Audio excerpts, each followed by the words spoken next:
Entonces, a fines del siglo XIX, empezó a haber alguna inmigración judía que no necesariamente iba a asentarse en México. Muchos de ellos venían de algunos países en donde había la predominación otomana, en donde había ciertas persecuciones y ciertas desventajas. Entonces, gente empezó a emigrar de aquellos países. Algunos, su destino final era Estados Unidos, pero dado que Estados Unidos sí ya en aquella época extendía ciertos papeles para poder entrar a su país, algunas de estas personas no tenían esos papeles porque no habían acudido a las autoridades norteamericanas para obtener esos permisos. Entonces llegaban a México y a través de México entraban a Estados Unidos. Este suceso se extendió varios años y de hecho la B'nai B'rith empezó a tener mucha injerencia en todo este movimiento porque, en primer lugar, por el interés de ayudar a los judíos que emigraban de los países europeos. Y en segundo lugar, porque muchas de estas personas, al entrar ilegalmente a Estados Unidos por México, las autoridades norteamericanas los arrestaban y los regresaban a sus países de origen. Entonces, en aquellas épocas, a principios ya del siglo XX, pues estamos hablando de los años de 1905 a 1908, por ahí así, la B'nai B'rith se enteró, B'nai B'rith Estados Unidos se enteró y le pidió al rabino Selionka, que vivía en El Paso, Texas. El rabino Selionka fue un personaje sumamente importante que colaboró precisamente para toda esta nueva emigración de los países europeos de judíos e inmigración en México.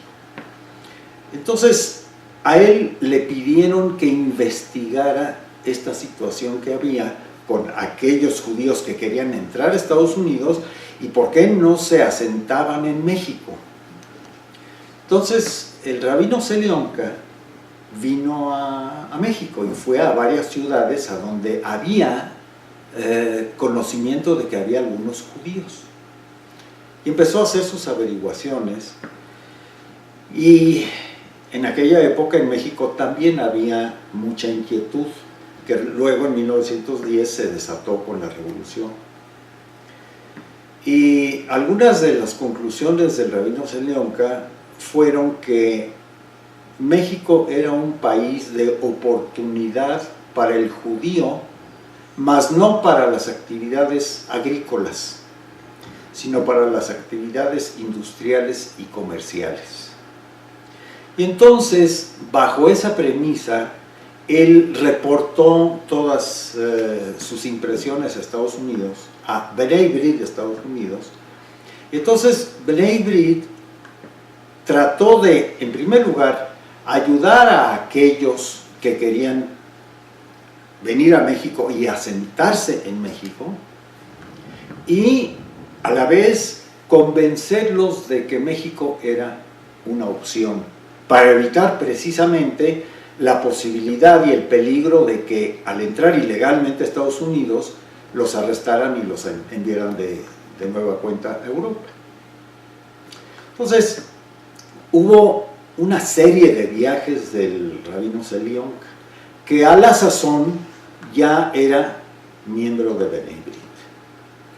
Y B'nai B'rith Estados Unidos, a través de algunos años, determinó que aquellos judíos que venían a México y venían en unas condiciones pues paupérrimas, porque lo poco que habían ahorrado lo gastaron para gastos del viaje, para poder comer, en fin. Llegaban a México y llegaban en una situación desesperante. Entonces, Bravery, de Estados Unidos, determinó que en primer lugar se les iba a ayudar en cuanto a gastos para comida, gastos para ilustrarlos qué es lo que podían hacer, para sus pasajes de tren para traerlos a México, en fin, para toda esa clase de cosas, por un lado. Y por otro lado, también creó un fondo de ayuda. Un fondo de ayuda para empezar, para que estos judíos empezaran algún tipo de trabajo. Porque tiempo antes, algunos de estos judíos, esperando noticias de algunos parientes que ya tenían en Estados Unidos, estaban en México, en la Alameda, esperando, y mientras esperaban se dedicaron al comercio pequeño, a la venta de algunas cosas de ropa o de corbatas, mientras se resolvía su situación. Entonces, Bnei Brit hizo un fondo para ayuda a esos judíos, para iniciarlos en algún tipo de actividad de trabajo. Y dicho sea de paso, ese fondo de ayuda posteriormente se transformó en el primer banco de capital judío en México, en el Banco Mercantil de México. Bnei Brit de Estados Unidos en aquella época no tenía un capítulo en México. Era gente que venía de Estados Unidos, como Bnei Brit de Estados Unidos, para ayudar a judíos que venían de Europa, a inmigrantes. Y entonces se valió de varias personalidades que había en México para ayudar a algunos judíos que en sí eran inmigrantes, como el caso de mi padre.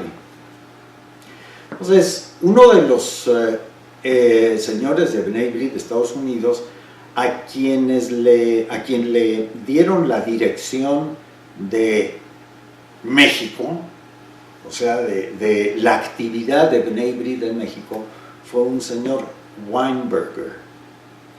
El señor Weinberger no vivía en México necesariamente, hizo muchos viajes a México, pero no vivía en México, pero él era el encargado de México, o sea, de todos los problemas que ese movimiento migratorio significaba para el judío.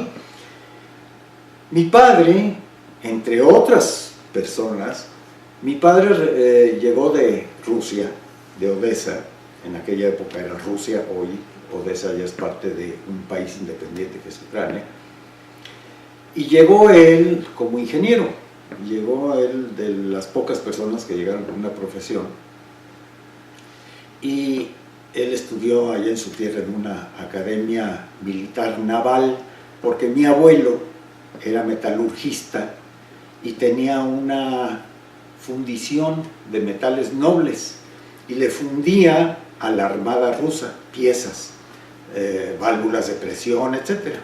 Y entonces él hizo muchas amistades con gente importante de la armada, y de allí que a mi padre le dieron entrada a la Academia Naval, como la Academia Naval que tenemos en Veracruz, en México.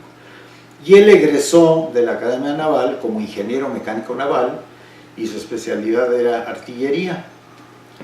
Entonces, al estallar la revolución en Rusia, entonces mi abuelo era considerado un burgués. Entonces los bolcheviques llegaron y le quitaron todo y casi lo matan, y bueno, y de hecho muchos de los militares navales fueron algunos de los que le salvaron la vida a mi abuelo, porque por debajo de la mesa le mandaban comestibles para que no se muriera de hambre. Mi papá llegó a México, no le gustó el paraíso que se había creado en aquella época. Llegó a México también toda una aventura para sacar sus papeles. Y en México, después de un rato de andar en una serie de trabajos manuales, se conectó con la empresa Westinghouse, porque sabía varios idiomas mi papá. Y la empresa Westinghouse en aquella época estaba convirtiendo toda la maquinaria de los ingenios azucareros la maquinaria de vapor en maquinaria eléctrica. Entonces mi papá estaba muy experimentado en todas esas cosas, porque en los buques había buques de vapor, pero también había mucha maquinaria eléctrica, y él conocía esas cosas. Lo contrataron como ingeniero de servicio de Westinghouse. Y uno de los trabajos que hizo mi papá fue la conversión del ingenio San Cristóbal en el estado de Veracruz. Entonces, el señor Weinberger, enterado de que mi padre frecuentemente viajaba a Veracruz, al estado de Veracruz, aunque el ingenio estaba en San Cristóbal, pero tenía que pasar por Veracruz, le dijo a mi papá: yo necesito tu ayuda para ayudar a los inmigrantes judíos en Veracruz, ya que estás en México. Y mi padre hizo una gran amistad con el señor Weinberger.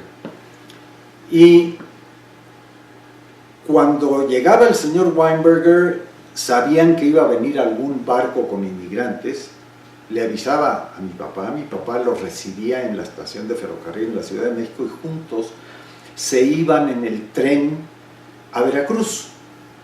Y en Veracruz recibían a algunos de los judíos inmigrantes,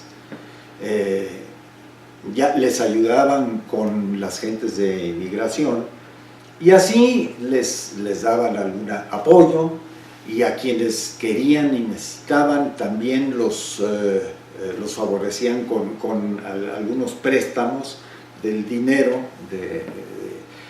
y se los iniciaban en los negocios. ¿Del dinero de...? Del dinero de Bnei Brit, que Bnei Brit aportaba para, como apoyo para empezar algún negocio, ¿verdad? Ese fondo famoso. Hay un libro muy interesante que escribió la doctora Alice Gottman de Bacal sobre estos casos que le estoy mencionando precisamente, y ella lo escribe con muchísimo detalle y con una amplitud de detalles extraordinaria, ¿no? Entonces, para mayor información de enlace, ese libro puede resultar magnífico. Pero, en pocas palabras, este es el tipo de trabajo que hacía Bnei Brit a principios del siglo XX.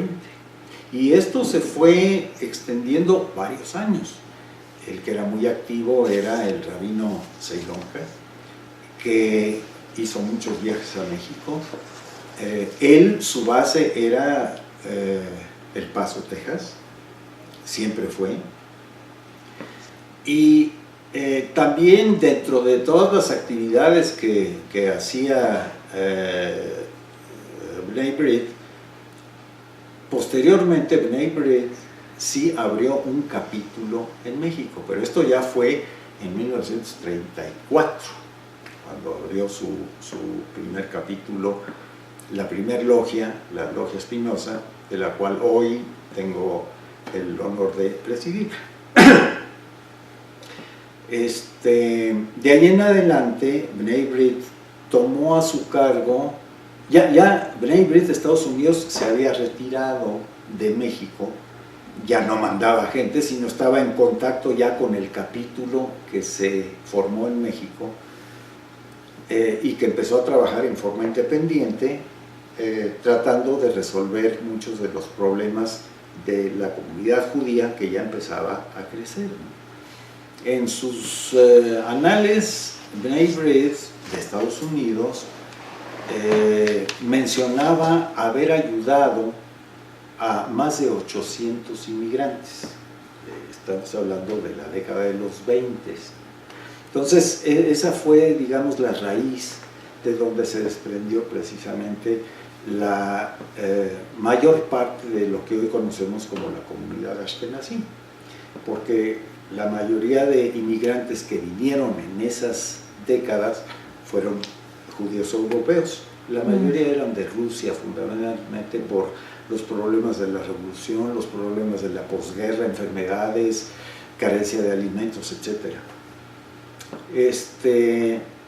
Ya posteriormente, cuando ya se formó el capítulo de Bnei Brit en México, a través de la Logia Espinosa, B'nai B'rith empezó a tomar las riendas como la organización que ayudaba a establecer toda clase de servicios que necesitaba la comunidad. Pero ya existía una determinada cantidad de judíos residentes en México. Dicho sea de paso también, lo que hoy es nuestro comité central fue B'nai B'rith. B'nai B'rith hacía todas las actividades, antidifamación era un capítulo de B'nai B'rith, incluso en Estados Unidos, lo que hoy conocemos como ADL, Anti-Defamation League, nació dentro de B'nai B'rith. Al crecer las necesidades, entonces ADL se hizo un ente independiente, pero nació dentro de B'nai B'rith. En México también antidifamación era parte de B'nai B'rith. Hoy el Comité Central lo llama Tribuna Israelita, en fin, le cambió el nombre, no sé, pero es toda esa organización que hoy tiene el Comité Central, fue B'nai B'rith. Por conveniencia de la comunidad, se decidió que se iba a formar un grupo aparte, que se llama Comité Central, porque B'nai B'rith pedía ciertas cuotas que se tenían que pagar y demás, y entonces un grupo de gente pensó que caray, ya se podía manejar en forma independiente a esas cuotas que herían en cierta forma la bolsa de mucha gente, ¿no? Entonces fue como se organizó el Comité Central, pero básicamente fue un paso casi automático, ¿no? Los primeros presidentes del Comité Central y muchos quienes trabajaron en el Comité Central fueron B'nai B'rith, absolutamente. De hecho, algunas personas que trabajan en el Comité Central, B'nai B'rith les pagó su capacitación en Estados Unidos para ese tipo de trabajos. Entonces, ese es parte, y realmente en un comentario minúsculo, algunas de las cosas que B'nai B'rith hizo como apoyo a la judería en México, y de lo cual estamos muy orgullosos, ¿no? Hoy en día B'nai B'rith en Latinoamérica, en varios países de Latinoamérica, tiene una función así como tuvo en México. Ahí no se hicieron ningunos comités centrales, sino sigue funcionando a través de B'nai B'rith.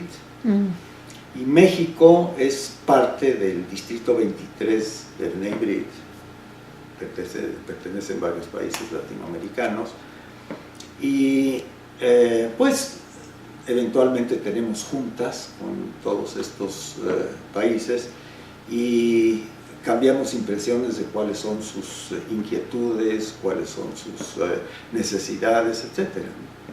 Pero en esos países sigue siendo B'nai B'rith quien maneja en forma general los intereses de la comunidad. Es que no podemos decir que siempre fue o una franca apertura o un franco cierre, ¿no? Hubo ciclos en donde sí se permitía la apertura. De hecho, en época del presidente Álvaro Obregón, él tácitamente dijo que su gobierno sí abría las puertas a inmigración judía para que se estableciera en México. Y de hecho, una de las cosas que quería un grupo de judíos al escuchar esta oferta del presidente Obregón fue de que se asignara un pedazo de terreno mexicano para que lo trabajaran los judíos. Una idea semejante a la que en época de Juárez se les dio a los menonitas en la parte de Chihuahua, a donde es una autorización para trabajar la tierra mexicana, que todavía la trabajan los menonitas en esa zona de Chihuahua. Bueno, una cosa parecida era la intención de estas gentes que querían que se les dijera, bueno, esto va a ser para los judíos inmigrantes. Eso nunca se logró. Eso nunca se logró.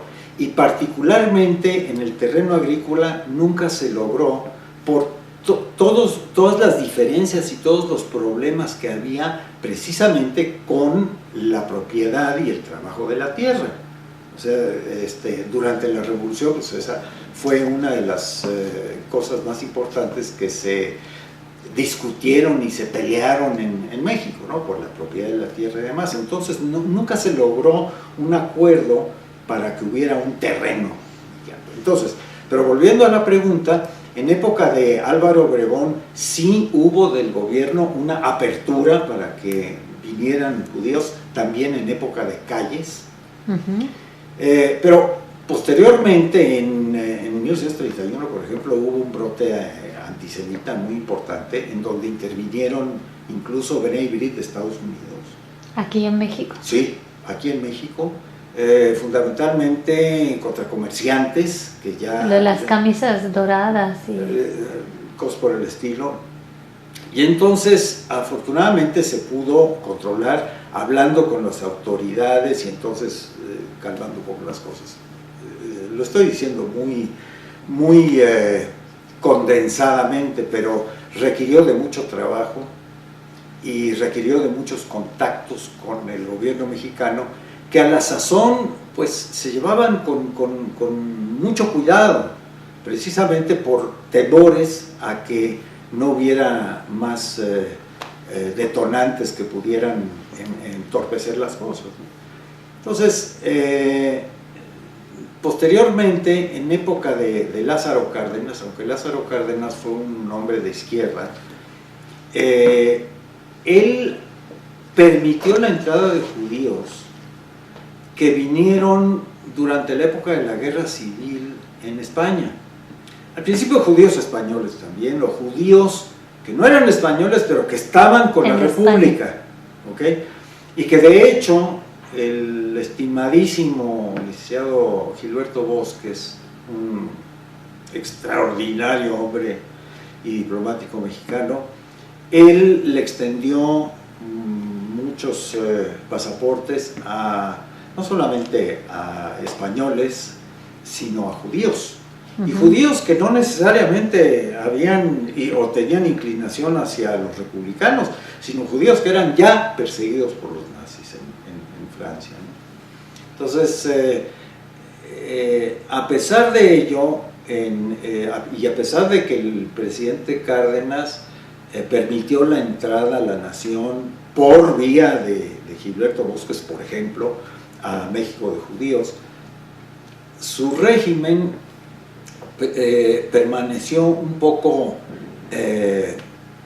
reservado, podemos decir, porque él, entre otras cosas, no quería tener más, entre comillas más, divergencias con los gobiernos, especialmente de Estados Unidos, por la nacionalización petrolera en el 38. Yo estoy hablando de 38, ¿no? Pero pasaron algunos años. Entonces, sí hubo algunas épocas en donde hubo un poco más de freno a la inmigración judía.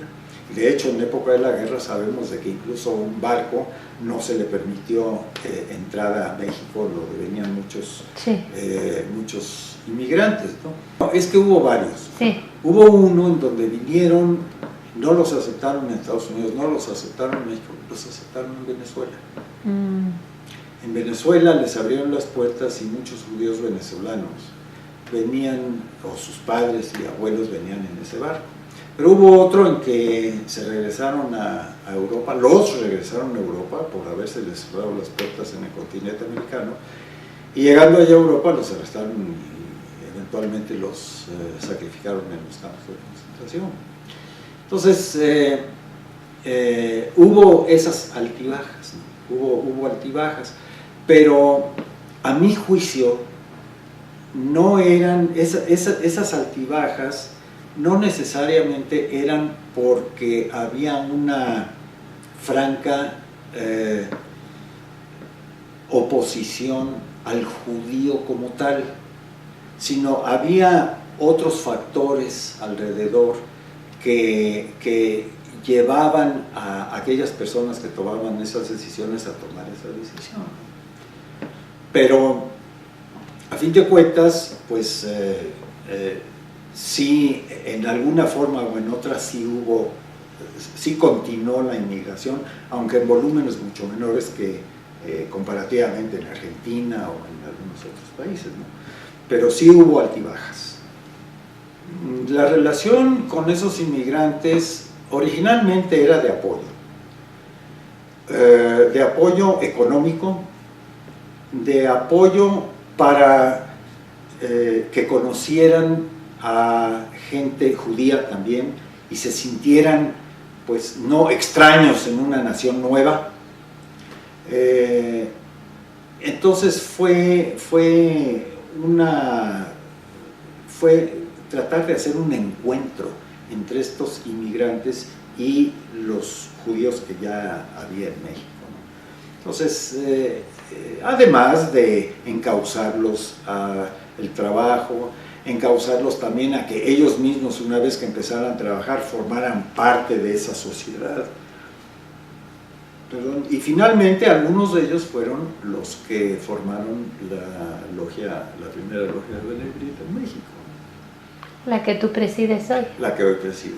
Ah. Sí. Sí. Hubo varias logias en México.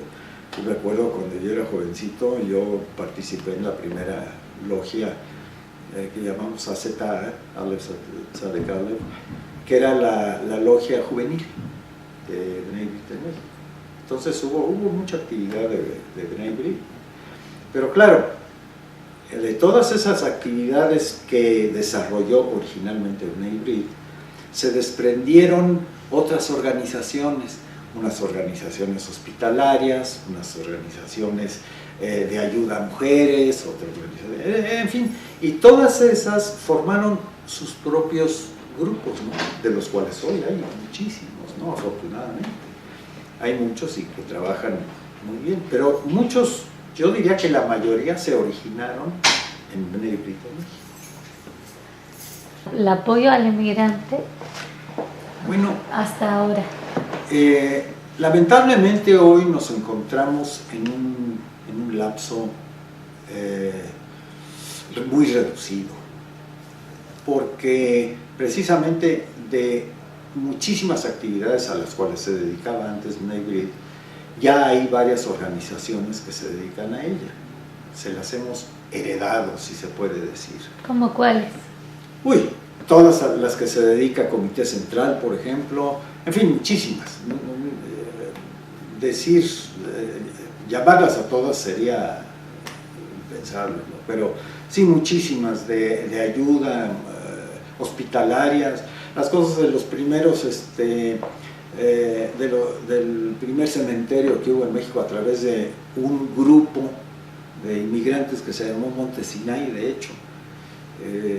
Ese también, la gente de B'nai B'rith de Estados Unidos colaboró para su establecimiento, ¿no? En fin, entonces en todos los rincones que nos podemos imaginar a donde existe actividad judía, si investigamos a fondo, está ahí la semilla y el consejo y el apoyo de B'nai B'rith, ¿no?